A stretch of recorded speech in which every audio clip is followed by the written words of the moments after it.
Assalamualaikum warahmatullahi wabarakatuh. Sebelumnya perkenalkan, saya Nur Unaita Fadila dengan NPM 23220111 yang akan memimpin jalannya presentasi pada hari ini.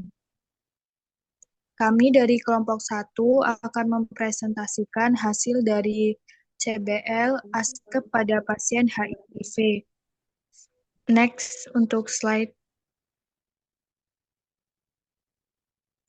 Dengan anggota kelompok sebagai berikut.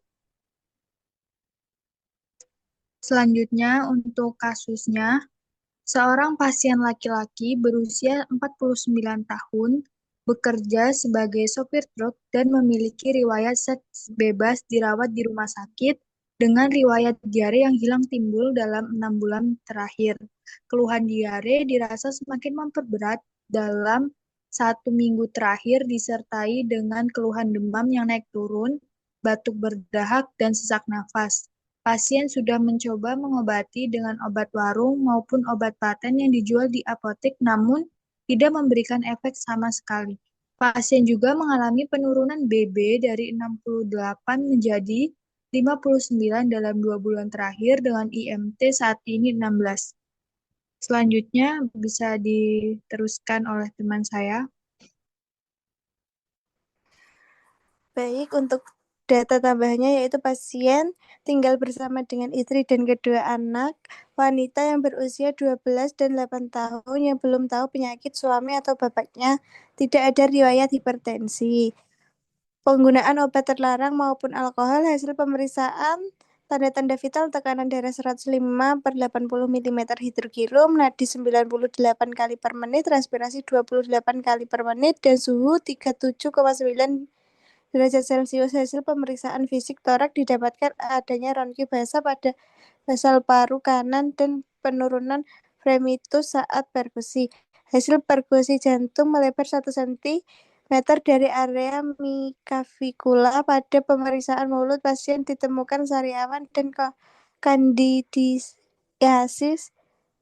oral sampai dengan esofagus. Pasien mengatakan nyeri, lemah, tidak bisa aktivitas, tidak dapat makan dan minum seperti biasanya. Hasil pemeriksaan ronsen torak didapatkan infrared pada paru kanan dan kardiomegali. Hasil pemeriksaan urinalisis terdapat peningkatan bun dan ada proteinuria lebih 2. Hasil pemeriksaan CD4 70 sel per milimeter dan pasien belum pernah meminum ART antiretroviral terapi sebelumnya. Terapi yang diberikan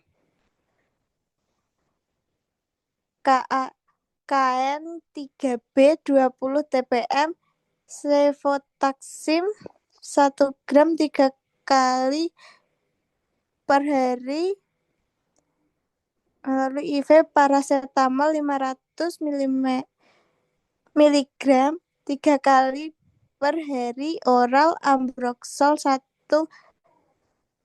sendok makan 3 kali per hari, dan furosemid 20 mg 2 kali per hari melalui IV. Selanjutnya akan dilanjutkan oleh teman saya.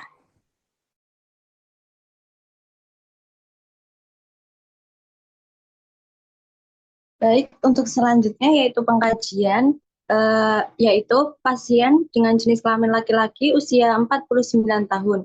Data subjektif adalah pasien mengatakan memiliki riwayat diare yang hilang timbul dalam 6 bulan terakhir.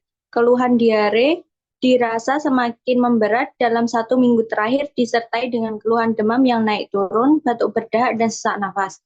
Pasien sudah mencoba mengobati dengan obat warung maupun obat paten yang dijual di apotek namun tidak memberikan efek sama sekali. Pasien juga mengalami penurunan berat badan dari 68 menjadi 59 kg dalam 2 bulan.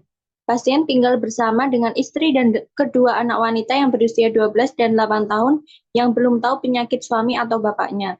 Pasien mengatakan nyeri, lemah, tidak bisa aktivitas dan tidak bisa makan dan minum seperti biasanya.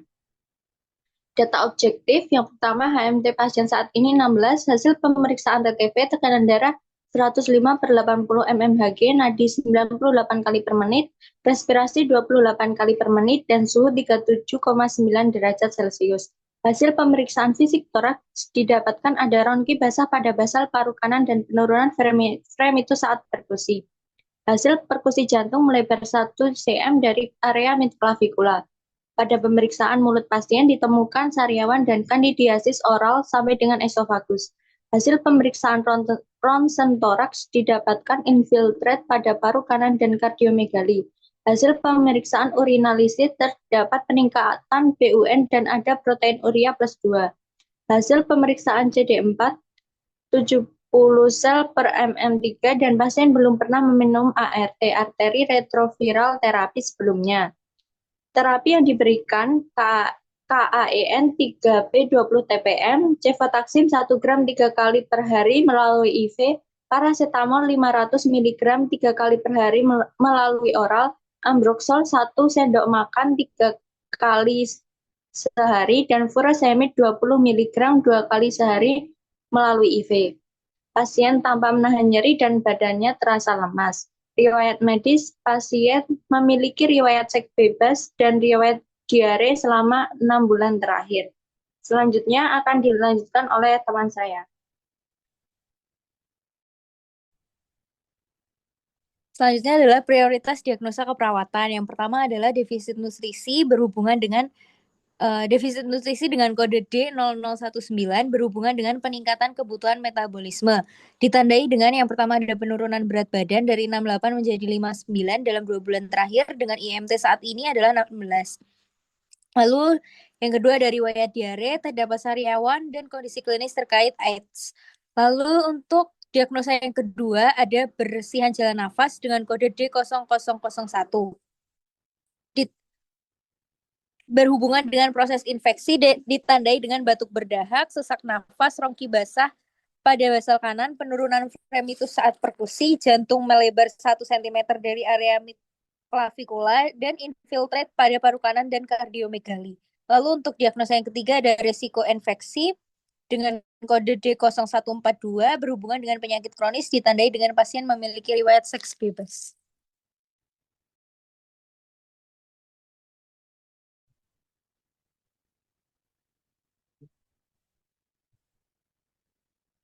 Selanjutnya ada diagnosa defisit nutrisi berhubungan dengan peningkatan kebutuhan metabolisme dengan luaran status nutrisi dengan kode L05022. Setelah dilakukan tindakan keperawatan selama 3 kali 24 jam, maka status nutrisi membaik dengan kriteria hasil. 1. Verbalisasi keinginan untuk meningkatkan nutrisi meningkat 5. Pengetahuan tentang pilihan makanan yang sehat meningkat 5. Pengetahuan tentang pilihan minuman yang sehat meningkat 5. Yang keempat, pengetahuan tentang standar asupan nutrisi yang tepat meningkat 5.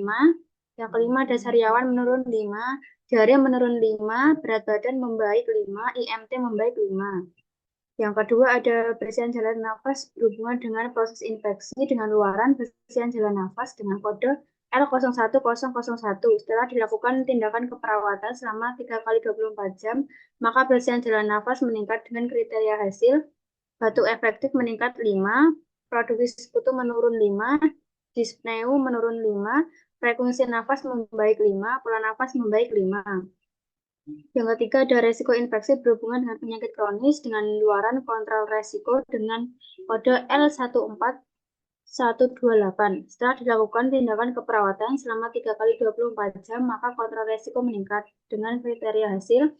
Yang pertama ada kemampuan mencari informasi tentang faktor resiko meningkat 5, kemampuan mengidentifikasi faktor resiko meningkat 5, kemampuan mengubah perilaku meningkat 5, kemampuan modifikasi gaya hidup meningkat 5, kemampuan mengenali perubahan status kesehatan meningkat 5. Selanjutnya akan dibacakan oleh teman saya. Baik, kemudian SCQ manajemen nutrisi I03119. O, identifikasi status nutrisi, kemudian identifikasi alergi dan intoleransi makanan, identifikasi makanan yang disukai, identifikasi kebutuhan kalori dan jenis nutrien, monitor asupan makanan, monitor berat badan, monitor hasil pemeriksaan laboratorium. Kemudian yang T, lakukan oral hygiene sebelum makan jika perlu, berikan makanan tinggi serat untuk mencegah konstipasi, berikan makanan tinggi kalori dan tinggi protein. Kemudian yang E, anjurkan posisi duduk jika mampu. Kemudian yang K, kolaborasi dengan ahli gizi untuk menentukan jumlah kalori dan jenis nutrien yang dibutuhkan jika perlu. Kemudian manajemen jalan nafas E0101. O, monitor pola nafas, monitor bunyi nafas tambahan, monitor sputum. Kemudian yang T, pertahanan kepatanan jalan nafas dengan headlight dan chin lift. Kemudian posisikan semi flower atau fowler. Kemudian lakukan penghisapan lendir kurang dari 15 detik. Kemudian yang E, anjurkan asupan cairan 200 mili atau per hari. Ajarkan teknik batuk efektif. Kemudian yang K, kolaborasi pemberian bronkodilator, ekspektoran mukolitik jika perlu.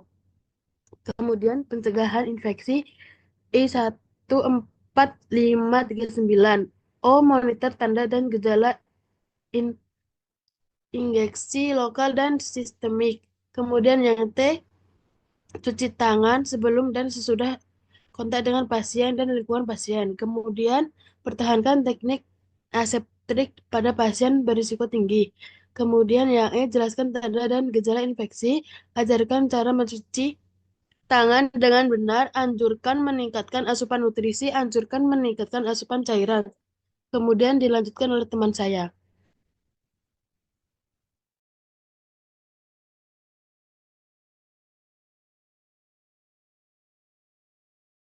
Baik, untuk implementasi. Yang pertama, manajemen nutrisi dengan kode I03119. O, mengidentifikasi status nutrisi, mengidentifikasi alergi dan intoleransi makanan, mengidentifikasi makanan yang disukai, mengidentifikasi kebutuhan kalori dan jenis nutrien, memonitor asupan makanan, memonitor berat badan, memonitor hasil pemeriksaan laboratorium. T, melakukan oral hygiene sebelum makan jika perlu, memberikan makanan tinggi serat untuk mencegah konstipasi, memberikan makanan tinggi kalori dan tinggi protein. E, menganjurkan posisi duduk jika mampu. K, mengkolaborasi dengan ahli gizi untuk menentukan jumlah kalori dan jenis nutrien yang dibutuhkan. Yang kedua, implementasi manajemen jalan nafas dengan kode I01001. O, memonitor jalan nafas, memonitor bunyi nafas tambahan, memonitor sputum. T, mempertahankan kepatanan jalan nafas dengan head to chin lift, memposisikan semi fowler atau fowler, melakukan penghisapan lendir kurang dari 15 detik. E, menganjurkan asupan cairan 200 mili per hari, mengajarkan teknik batuk efektif. K, mengkolaborasi pemberian bronkodilator, ekspektoran mukolitik jika perlu. Yang ketiga, pencegahan infeksi dengan kode I14539. O, memonitor tanda dan gejala infeksi lokal dan sistemik. T, mencuci tangan sebelum dan sesudah kontak dengan pasien dan lingkungan pasien. Mempertahankan teknik septrik pada pasien berisiko tinggi. E, menjelaskan tanda dan gejala infeksi, mengajarkan cara mencuci tangan dengan benar, menganjurkan meningkatkan asupan nutrisi, menganjurkan meningkatkan asupan cairan. Selanjutnya bisa dijelaskan oleh teman saya. Untuk yang selanjutnya, evaluasi dari manajemen nutrisi dengan kode I03119. Untuk yang S, pasien mengatakan tidak bisa makan dan minum seperti biasanya. Untuk O, pasien mengalami penurunan berat badan dari 68 menjadi 59 dalam 2 bulan terakhir. IMT saat ini 16, terdapat sariawan dan landidiasis oral sampai esofagus. Untuk yang A, tujuan tercapai sebagian. Untuk yang P, intervensi dilanjutkan. Untuk evaluasi yang kedua yaitu dari manajemen jalan nafas dengan kode I01001. Untuk yang S, klien mengatakan masih sariawan, klien mengatakan sesak nafas berkurang. Untuk yang O, nafas klien membaik dengan RR 24 kali per menit. Untuk yang A, masalah teratasi sebagian. Yang P, intervensi dilanjutkan. Untuk evaluasi yang ketiga, yaitu dari pencegahan infeksi dengan kode I 14539, yaitu S, pasien masih merasa lemah, sulit makan karena nyeri penelan, dan mengalami batuk berdahak serta sesak napas ringan. Untuk yang O, tekanan darah 108/78 mmHg.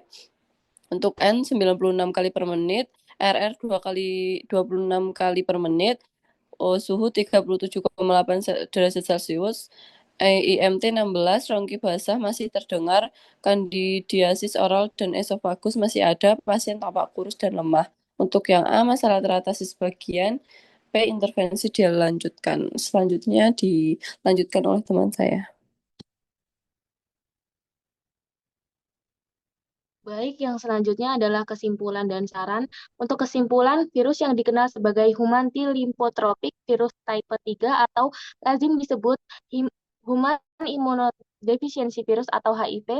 Human artinya manusia, imuno artinya mengacu pada sistem imun, organ atau sel yang melawan terhadap penyakit dan infeksi.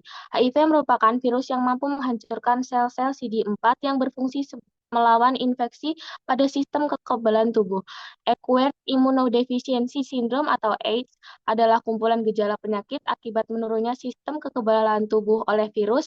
Dari pengkajian di atas, pasien tersebut memiliki riwayat seks bebas dan diare 6 bulan terakhir dan memunculkan 3 diagnosa keperawatan, yaitu defisit nutrisi berhubungan dengan peningkatan kebutuhan metabolisme. Yang selanjutnya, bersihan jalan nafas tidak efektif berhubungan dengan proses infeksi. Dan yang terakhir adalah resiko infeksi berhubungan dengan penyakit kronis. Dan untuk saran, dapat meningkatkan kesehatan tentang HIV atau AIDS bukan hanya di kalangan remaja, tetapi sebaiknya pada semua usia dengan metode health yang menarik.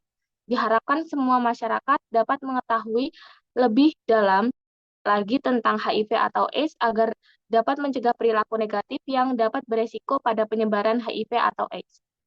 Saya kembalikan kepada moderator. Baik, terima kasih untuk teman-teman yang sudah menjelaskan. Demikian presentasi dari kami. Apabila mungkin dari teman-teman ingin mengajukan pertanyaan, bisa menulisnya di forum. Kami akhiri. Wassalamualaikum warahmatullahi wabarakatuh.